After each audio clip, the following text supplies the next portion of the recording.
morning! So today I'm at Claire Jane's ICJUK. Fabulous place. I can't wait to show you around and show you what she has in store for you. Come take a look.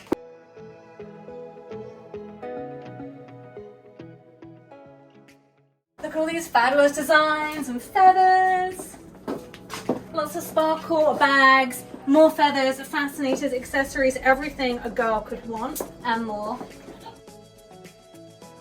And then look at this. If you are a true Brit, you're going to love this place. It's by appointment only, and I'll tell you at the end how you can make an appointment.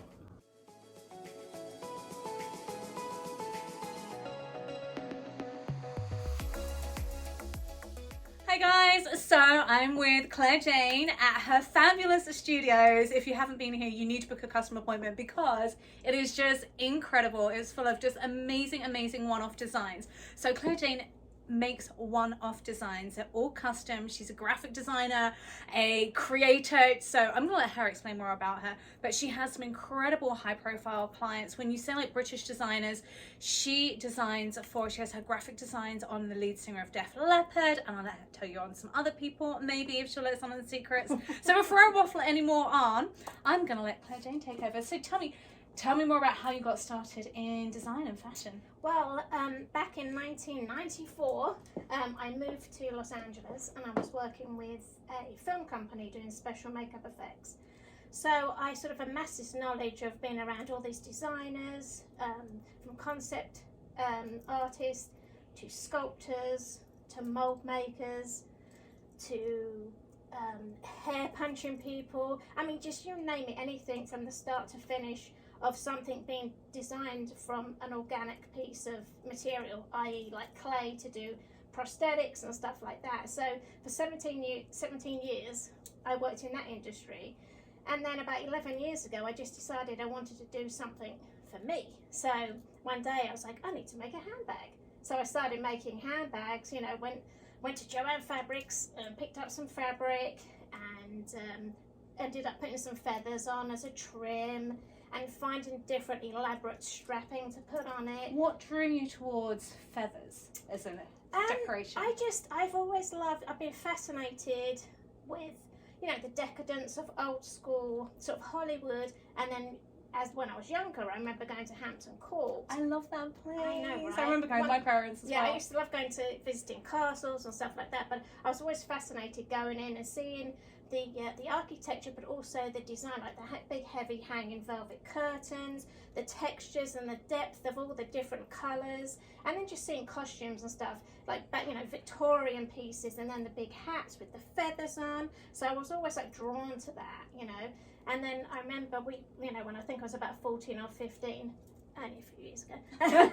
Yesterday, darling. Exactly. We went on a school field trip to Paris, the Palace of Versailles. So I was fortunate enough to see, you know, the what's it called, the Hall of Mirrors, yeah, and all that, and then just becoming obsessed with Marie Antoinette and the big dresses and the wigs and the hair. Yeah, the big hair, the big feathers, yeah, the golds, the brocades, exactly, everything just rich and luscious. Yeah, so I think that really sort of like influenced me at the beginning. And then, so basically I started making handbags and then wearing them out. And people are like, where did you get that from? And I'm like, oh, I made it. And they're like, can you make me one? I'm like, sure. And then I started wanting to put some more embellishments on the handbags. So one of the times I was putting a big feathery thing on the bag, I constructed from like a piece of felt, then I built feathers on top of it, silk flowers, and then put some jewels on it. And I was like, oh, it's going to be amazing on this handbag. And I'm just going to share a quick fact with you here about feathers before you're like, oh no, feathers. Tell me about your feathers. I always source out cruelty-free feathers. I mean, a lot of the peacock feathers I use, obviously they fall off the birds. But I source out, I mean, you can go online, Etsy, anywhere, eBay, when I put cruelty-free feathers. So that's how. So if you're ordering from her, just know that they are cruelty-free, and she does a lot of upcycling. It's very sustainable and very responsibly produced. Anyway, continue your story. Yes. So one of the first, you know, couple of pieces I did that came out amazing. And then one time it wasn't quite right. It was still like chunky. And then I was like, oh, and I was looking at it, putting it on the bag, and I was standing in the mirror, and I thought that'd look kind of cool in the hair or maybe on my shirt. See, I would never have thought of that. That would have probably just gone in the trash. Like, oh, well, and that's I up. thought, so I didn't want to waste anything. Yeah. So I was like, oh my God, I could match all this up, you know, have a removable embellishment that you can clip on the bag, clip in your hair, Genius. or on your dress, you know, or cardigan or jacket or whatever. So that's pretty much how the hair pieces started. But I was making a ton of them back about 10 years ago, and that kind of fizzled out because I went into doing more graphic design, because that was like the next natural progression, was to go into sort of clothing. So I wondered what the order was. Yeah, what came first, fascinators or the graphic design? A lot of my rock star buddies, they were like, hey, you know, if you make me something... Oh, you know, just the rock star buddies we'll have hanging around. Just drops that in. But, normal. but literally, it's like, you know, make me something and I'll wear it on stage. And I'm like, what do you want, feathers, flowers? What are we talking here? And then I was like, I design you a t-shirt. And then that was Joe from Leppard. So he went out and wore my first t-shirt, which was a Union Jack, with a skull and wings and lions. And I'm going to show you exactly what she's talking about. This is how customer is. She has, correct me if any of the information I'm saying is wrong, a whole book of her designs. And basically you can choose any designs that she has created. And they're all one of a kind. She'll have them printed on pretty much anything she has in here, from leggings to t-shirts to sweaters to scarves to swimwear to bikinis. It's really, really cool. And this book is just like, I was nosing through it before she got here. It has some, there's designs for everything. There's some that are really classic. There's some with like the Union Jack like this. There's some that are like rock and roll guitars. Some of the stuff I like to do as well, if I sketch and then I scan it in the computer, and then I use Photoshop and I can manipulate the images and colours. And if I'm sketching it, to bring out the pencil, and then I add it in either with photographs or just different graphics, you know. So I like things to be like really unique and real as well. So can't be replicated. So if somebody says to me, oh, I found a Claire Jane online, or I bought one somewhere, I'll be like, no, you didn't. It's a knockoff. I have been knocked off in China. Really? Yes, I have. Well, that's a sign of success, right? Right, yeah. I'm famous. You know, I designed Joe a t-shirt, and I sort of utilised things for him. Like my influence on that shirt was with the Union Jack, and I thought that's very like the Who, the Stones, and then the skull is very Keith Richards. And then I did two lions, for me, represent courage. But the other thing is that Joe's a Leo.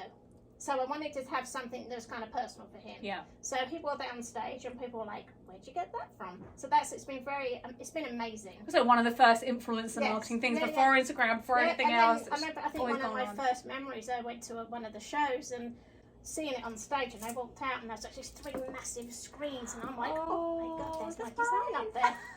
I wasn't listening to the music, I was looking at my design. That's so cool. I'd be the same way. That's really, really but cool. It was really amazing. It was one of those moments, that wow moment, like, wow, that's so cool. Just to influence different people as well. Like I said, most of my graphics, or literally all of them, have a meaning behind them. I could go on forever telling you. No, I love it. I love it. I always like to have positive messages, even though I have skulls in and stuff like that. But I've got another one called Peace, Love, Courage, which I did, and that's to represent women to be strong and be independent and have their, be able to have their own business. This was before the whole movement of everything else. So I designed that one about 9 years ago, and that's still a good seller to me now. Amazing. Peace, Love, Courage is on the website, and it's a peace sign. It's made in the colours honeysuckle, which represents, peace and freedom and strength.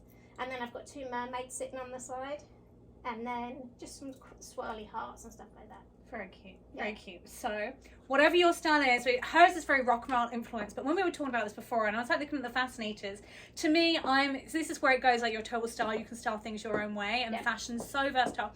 I was thinking like these beautiful fascinators with beautiful sheath dress, and she's like, well, I'd wear it with like leather pants and a leather jacket and do total rock and roll. But that's a nice thing, they're so versatile, so you can, mix and match. So that's why if you have one of my hair fascinators, like I said, you can either wear it on your clothing, clip it on a bag, or you can go and rock it up. I love the fact with the biker jacket, boots, and you've got this amazing thing. Like I always wanted to do a fashion show, and then the girls are all in the black cat suits, and they've got the Marie Antoinette wigs with the big hair pieces, and they've got the feather handbags, and obviously fabulous big heels. And then maybe some big taffeta stuff or something, and they come out, they've got guitars, there's smoke, and just like really cool, like decadent. So it's not just for like weddings and horse racing and baby showers and church. Like you can literally wear them for anything. Like make it just a style statement. And I think, especially here. Yeah, especially being British as well. We kind of grew up. Everybody went to a wedding. They're like, Yeah. oh, they've got something in their hair, and so for me, it was like it was a normal, quite a natural thing to do. But like I said, I made a lot of them when I started out. But now it's kind of come around full circle because I've been doing the last sort of 8 years. It's really been more of my graphic design, the t-shirts, the leggings, the dresses. And then I come, and it's almost like it goes in circles, and I come back, and now I'm creating more feather handbags and. So let's play. You want to show me them? Yes, and the bracelets. Yeah. So we're gonna play. So we've been talking about them. I want to show you them as well. So what do you want to show first? Well, I think we should go for something dramatic and red. Let's do it. There you go. Okay, what do we think? I'm gonna come in and give you a little close up. I just love how glamorous it is. You put it on and it's a bit like putting on false eyelashes. You're sort of like, well, hi, look at me. It's like just takes the outfit to just another level. The next level, darling. It does. The next level. But it is, I just think they're fabulous. Yep. I love it. Go big or go home. And you just saw how quickly she put that in. Like she just like slipped it in, and I don't even have any hairspray in my hair. It literally just slipped well, I like straight to use in. like I have like those, the crocodile clips, and then the way I've designed them on the back, you can either put them on a headband or a clip, so it's easy to clip on stuff. Yeah. Or So- a pin or whatever you want to do. How did you design this? How did it come about? That one, good lord, I did that one a few years back now, I think. Well, actually, it was a centerpiece of that one. If you can go close up. Am I good there? Yeah, this centerpiece here, this is a vintage piece that came from England, and I thought I wanted to create something around it. So I originally started out with the black and white feathers, and then used that base to put it on. Amazing. So, and also, if you don't wear any hair, she just said you can clip it here as well, which I think looks so cute on a dress or a blazer, just simple black, and then that pop. Yeah, so if you've got that little black dress, you can, put in it. So I'm missing something, aren't I? Yes, you are. What do you want to give me? What Handbag completes to the match. look? Yep. Handbag to match, darling. So This is amazing. I think this one, again, it's rock and roll, but it's very pretty. This is absolutely gorgeous. And you can actually add a strap to that one too. Yeah, I can see the little clips on there. Yeah. So if you didn't want to use it as a clutch, you can put it over. And while they look really delicate, the first time I met Claire Jane, I'm like, your bags look really, really delicate. She's like, they last years. They're really, really They do. Well, the nicest thing solid. is, like I said, this one is a vintage handbag, probably from the 50s. So I try and source out, dead stock from, everywhere I've got good sourcing. She's not talking about the feathers here. LA. Remember, they're cruelty free. Exactly. Talking about The upcycling but bags. so I source. I have a great company that I use. Well, I used to use in New York, and then LA, and I find dead stock, which is pretty rare these days now. So I made so many when I had to do the bags for when I was on chosen as an emerging designer with Zappos to make a lot of handbags. So I think I bought them all. She just slipped that in there. Did you hear what she just said? That's incredible as well. Emerging designer at Zappos. Anyway, okay. Yes, but that was with the hair pieces and the handbags. Amazing. But yeah, so this one, I just love this one. I think it's very dramatic. Again, we've got little skulls here and the Where did you guitar. find the guitar from? I tell you, I'll have to give you. Okay. She's not a secret. It's just beautiful. So, well, thank you. I love it. I just love designing it. They really, pretty much, I design everything that I like. So my philosophy is, if I never sell it, I've got a fantastic collection. I just think you'll be wearing different fascinators This every is day. like my big walk-in closet, really, if you think about it. It is. It's I love like that. 1,700 square feet of delicious things. Oh, it's amazing. So show me the next thing. I'm going to show you guys as many things as I can today. So we had a bit of a magic quick change into the next one. Green is one of my favorite colors. I normally say like I'm a red and black girl, but there's something about green with a white and black that I just love, and I love peacocks. I don't know if it was growing up in England. What drew you towards peacocks? Because for me, they just remind me of like country manners at home and country estates. Yeah, I'm pretty much the same. I just think they're just absolutely beautiful creatures, just absolutely, they're so natural. I mean, if you look at a peacock feather, if you try to paint it, you think it looks fake. And they're such regal creatures. I'm actually coming too close there. Actually, it's better further out. Yeah, there's more colour here. Let's stay out. And this is another vintage bag, which is teal on the back here. One of the things I found when I originally started making these, putting the feathers on the back of them as well, ruffle your feathers on your dress. So I thought it was just nice to have them on one side. And it's a really good idea. So it's nice. Unless it's like a round bag that you're going to be walking around like, ooh, look at my little handbag, then it's fine. But something like this, you know, if you're going to wear it out. I like the back side of it as well. I would totally wear it the other way around as well, like with a little white dress in the summer, if you didn't want to be quite so. Yeah. So this is another piece that I created to go on it here. This was going to be the hair piece, but then I was like, oh, I'll put it on the bag because it actually went really nicely just to the side. Then I created that one after. So what goes into kind of designing something like this? How does it build up? You know what? I don't ever have any rhyme or reason to it. I just do it, whatever feels right, you know. So you start with like the little felt? No, I actually start out with a little round felt base, and then just build up from there, you know, with the crafty hot glue. Stick it on and build it up. Amazing. I got banned from the hot glue when I used to do the backpacks for the feathers for the showgirl costumes. I was dance captain, I was in charge of repairing them. Oh my gosh, I feel like whenever I go for fingerprints at the... I can never get my fingerprints anymore. I've burnt them so many times. Oh, good God. Who is this woman? She's mysterious with her fingerprints. So I noticed a little pink one back there as well, which I think you're going to like as well. So I'm going to do a quick change and show you the pink one as well. I love this piece on you. I just think it's so fresh and springy. It is, isn't it? It's like really girly as well, with like the pink and the white. I'll come a little bit closer. Yeah, this on a grey silk headband. Yeah, that was so easy. It just slid in on the headband. So you can either have them on a slide or a headband. She does both for you. Yeah. And then look at this. How pretty is this? Talk to me about this bag, because you've got the cross on there. Are you religious, or is that more of a rock and roll thing? More of a rock and roll thing, of course. Well, this is another one of my vintage handbags, which is gorgeous. The clasp on that is fantastic. And then... So can people bring you bags to have you then accessorize on them, or you like to do the whole thing? Oh wow, it is, with the satin lining for cards, everything. It's beautiful. It's really funny because a lot of the vintage bags are just big enough. The smaller versions are big enough to put your iPhone in, the lipstick, and the wallet. You know, because I love the minis. I love the mini bags right now. They're super fashionable, but your phones don't fit.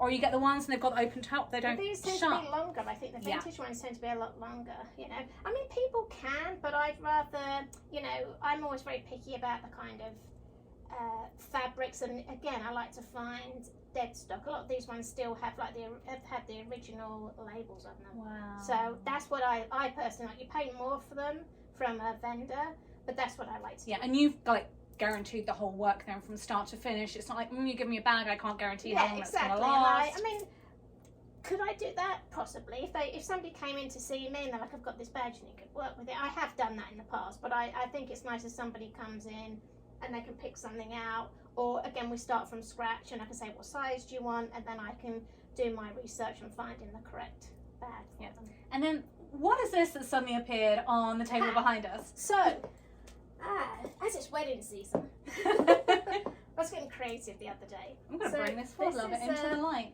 A centerpiece. It's beautiful. It goes with my hat. It really does.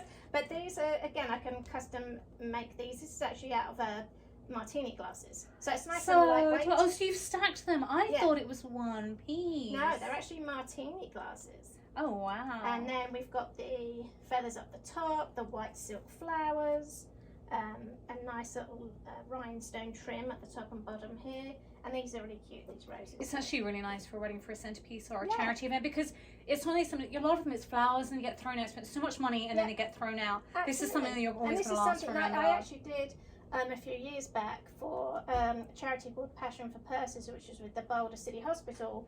Goodness, it must have been about 5 years ago now. But I did all the table pieces. But then what I did was like hair fascinators, but they were clipped on vases. So at the end, people had things put in their hair when they left. Oh, that's amazing. Yeah, so I thought that was a really nice thing, and I think that would be a nice thing as well. I could do for people for their weddings or birthdays. You know. I think that's a brilliant gift to do, and they're actually not so high. You know, sometimes you're at a table and you can't see, you're trying to see the person on the other side, and you can't see around these elaborate lights. It's nice. I love that.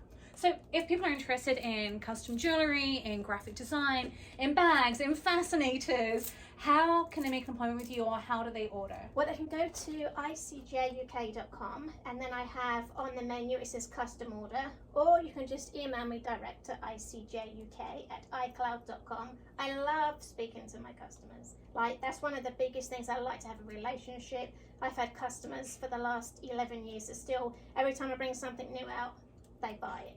So I love working with people. Amazing. Well, thank you so much for letting me explore this place with you today. I might take you on a quick little tour and show you a few more pieces we haven't had a chance to show you, if that's okay with you. Absolutely, and thank you for coming by. Thank you.